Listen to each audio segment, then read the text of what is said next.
As the world grows more interconnected, but perhaps no more enlightened, the usage of specific words has become more common in everyday communication. In turn, the impact of these words is also lessened. Take, for example, the usage of words like trauma, racist, transphobic, depression, Nazi, and oppression. I've heard people equate being forced to play a sport they don't want as being traumatic, and with how much transphobic and racist are thrown around to shut down honest discussions, the average person doesn't necessarily believe that these words are being used in earnest. They've become background noise and almost meaningless. Much like the boy who cried wolf, we've grown wary of these words because, more often than not, they don't mean what people using them believe them to mean. This is comparable to alarm fatigue, which occurs when clinicians experience high exposure to medical device alarms, causing alarm desensitization and leading to missed alarms or delayed response.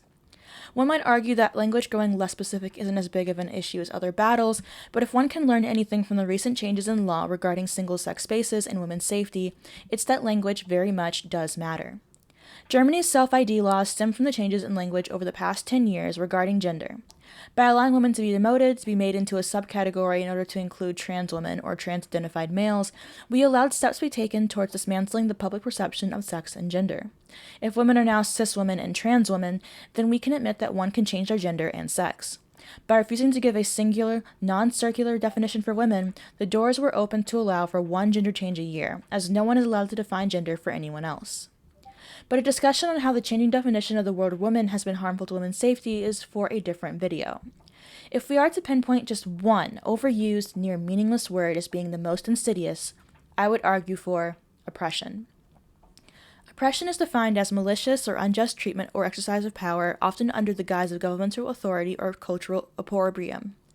Oppression may be overt or covert, depending on how it's practiced. The LGBT community finds its commonality in our same-sex attraction. We have shared experiences as growing up with same-sex attraction does influence a large part of your life, including how others treat you. Oppression based on sexual orientation, that is what unites us as a class. Not having a certain fashion sense or drinking certain drinks or having a specific haircut or wearing rainbow flags everywhere. What unites us is a shared oppression which we experience because of our sexual orientation, which is immutable and unchangeable. At the start of the community, the T was included solely because it was primarily made up of gay men who were aware that they were male, despite how they dressed or meant to appear to others. In recent years, the T has not only overtaken actual gay rights activism, but has been infiltrated by straight people who are transitioning for other reasons. We have little in common with this group and often are in direct opposition, as they push homophobic rhetoric. Hence the rise of groups like the LGB Alliance and Get the L Out. Other groups too have infiltrated the movement, using the umbrella term of queer to find a place for themselves and their own interests. Often, they claim that they're oppressed too, and since it's not the oppression Olympics, why can't we band together? Well, for one, you aren't oppressed. Oppression is systemic and societal. It can be perpetuated by individuals, but individuals cannot oppress you because of individually derived choices. It's not oppression if I tell you that your outfit is ugly. It doesn't do anything to you besides hurt your feelings, and it is in no way comparable to actual oppression faced by any group. There are 4 forms of oppression which overlap and interact and are built off of one another, known as the 4 I's of oppression. I have a link to a document which I'm speaking pretty much directly from, which outlines oppression in an easy-to-understand way. I did edit out a statement supporting the existence of transphobia, which I do not believe to be true, as I believe that transphobia is, at its core, simply misogyny and homophobia targeted at gender nonconforming individuals.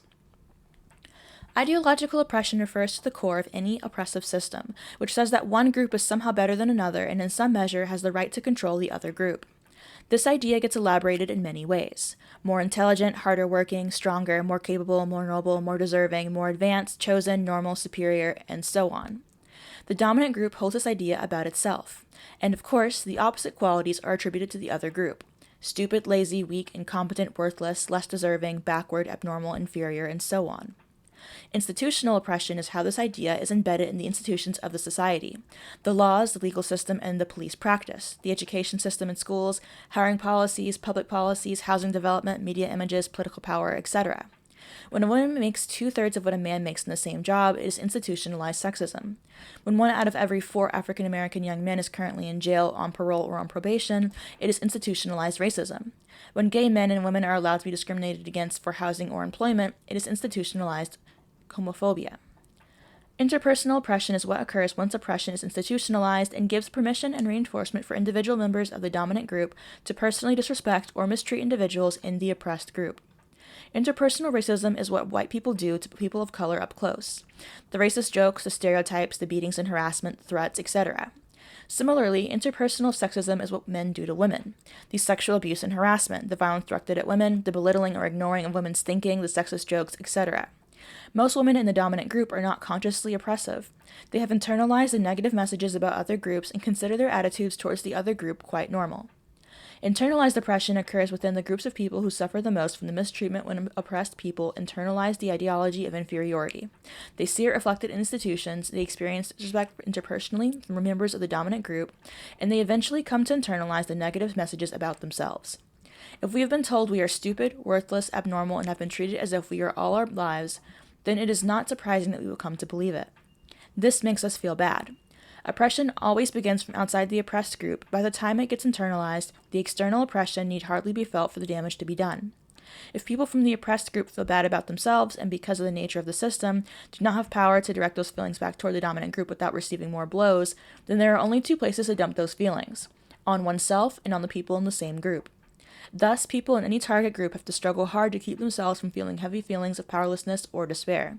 They often tend to put themselves and others down in ways that mirror the oppressive messages they have gotten all their lives. Of particular interest is how there is no reverse racism or other forms of reverse oppression. Oppressive attitudes and behaviors are backed up by the institutional arrangements. People of color can have prejudices against and anger towards white people or individual white people. They can act out those feelings in destructive and hurtful ways towards white people. But in almost every case, this acting out will be severely punished. The force of the police and the courts, or at least a gang of whites getting even, will come crashing down on those people of color. The individual prejudice of black people, for example, is not backed up by the legal system and prevailing white institutions. The oppressed group, therefore, does not have the power to enforce its prejudices, unlike the dominant group. A simple definition of racism as a system is racism equals prejudice plus power. Therefore, with this definition of the systemic nature of racism, people of color cannot be racist. The same formula holds true for all forms of oppression. The dominant group has its mistreatment of the target group embedded in and backed up by society's institutions and other forms of power. In other words, black people cannot oppress white people. Gay people cannot oppress straight people. Women cannot oppress men. So keep this in mind as we continue on. When groups like asexuals, non-binary people, kinksters, or whatever flavor of non-same-sex attracted queer person claims oppression, they are making light of the real suffering that real groups have faced and continue to face. When these people claim that they are oppressed because someone online doesn't agree with them or because they are not welcome in minority groups, they aren't just wrong, but they're being utterly offensive and tone-deaf. One can take a look at gay history and find a myriad of specific, legalized, well-recorded examples of oppression because of sexual orientation. Anti-sodomy laws made it illegal for gay men to have sex and could result in arrest, jail time, hard labor, or even death. One could be discriminated against for jobs or housing because of their sexual orientation, which is why victories like New York City's Civil Service Commission, publicizing its policy of allowing city agencies to hire and employ lesbians and gay men, was so important. There were less laws regarding female homosexuality specifically, but that can be attributed to how female homosexuals were already oppressed on an axis of their sex, and therefore did not require legislation to prevent sexual freedom. If you couldn't own property, work a job, or live independently from a man, there was no need to further restrict women. The cage of female oppression was more than enough. However, this doesn't mean that female homosexuals are not oppressed due to their sexuality. 2 women have been condemned to death in Iran because of their links to the LGBTQ community on social media. And that was just happening this year. So tell me, how are demisexuals oppressed? What government has made your existence illegal? Where have they ever codified into law people who want an emotional connection before sex will be sent to labor camps? Asexuals may face pressure to conform to a hypersexualized world, but that pressure is not because you are asexual. That pressure is omnipresent via misogyny, which hinges on the sexual availability of women and men's access to women. No asexual has ever been denied housing or a job on that basis. Any sexual violence lauded as an example can instead be attributed to misogyny or gender-based violence. The same argument goes for kinksters or non-binary people. No system exists to punish kinky sex. If anything, polyamory and kink is supported by the cultural zeitgeist, where you can find references to those concepts going back for decades. And, of course, in all that time, not a single law against you. Other concepts are far newer. Who knows? Maybe one day you will be oppressed for not having sexual attraction. Maybe one day it will be codified into law. But make no mistake, walking back some of the rights you've been given are of the sort no one else has. In fact, one might even call those privileges. When people who face actual oppression call this out, when women call out men who use the non-binary, queer, or trans identity to get away with abuse, when lesbians point out that the split attraction model used to validate straight people who thought up an identity for themselves is homophobic, when black women point out how straight white people are using made-up identities to opt out of their privilege, we are not oppressing you. We are incapable of oppressing you. All the loopholes you make to make your hetero relationship seem revolutionary does not matter because, truthfully, we all know what you are.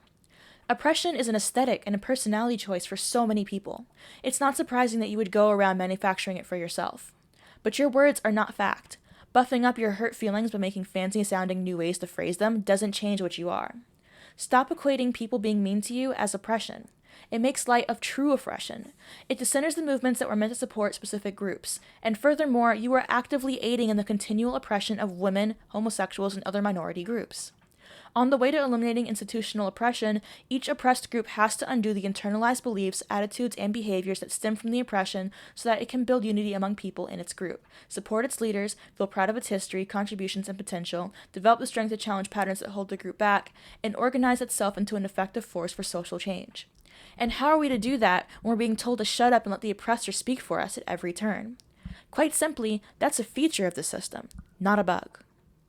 This, dear viewers, is where we part. I made this one specifically because of all of the comments on my Asexuals Are Not LGBT video, which is funny because it's the most controversial video that I have, in recent times, and it's also one that I didn't think would be that controversial because it's true. You're not same-sex attracted, you're not being oppressed on that basis. Yeah, you might be othered, you might feel different, but that's not because of your sexuality being oppressed. It's because we live in a hypersexualized, misogynistic society. And of course, there are many reasons for feeling othered because of that. Demisexuality at its core is a way to prevent feminist criticism of our hypersexual reality. Instead of saying, hey, a lot of us don't like to have casual sex, we like to have connections first, they make you feel like you're the weird one for it, and then there's no conversation about it. And to be quite honest, I'm really tired of that conversation. It's very frustrating to hear from people who have never once in their life been oppressed call out and claim that they're the worst, they've had the worst pain of all. Baby, you're a middle-class white girl who doesn't want to have sex with her boyfriend yet. That doesn't make you special. Anyhow, if you guys have any questions, comments, or concerns, leave them down below. Feel free to join my Discord server. You can DM me specifically for entry. Memberships are live. And thank you to my members, my currently one member who is supporting the channel. I really do appreciate it. This is something that does take up a lot of free time. But it's something that I do think is worth doing and something that I'm probably only going to stop when I'm dead or something. So, all right, and I'll see you guys next time. Bye.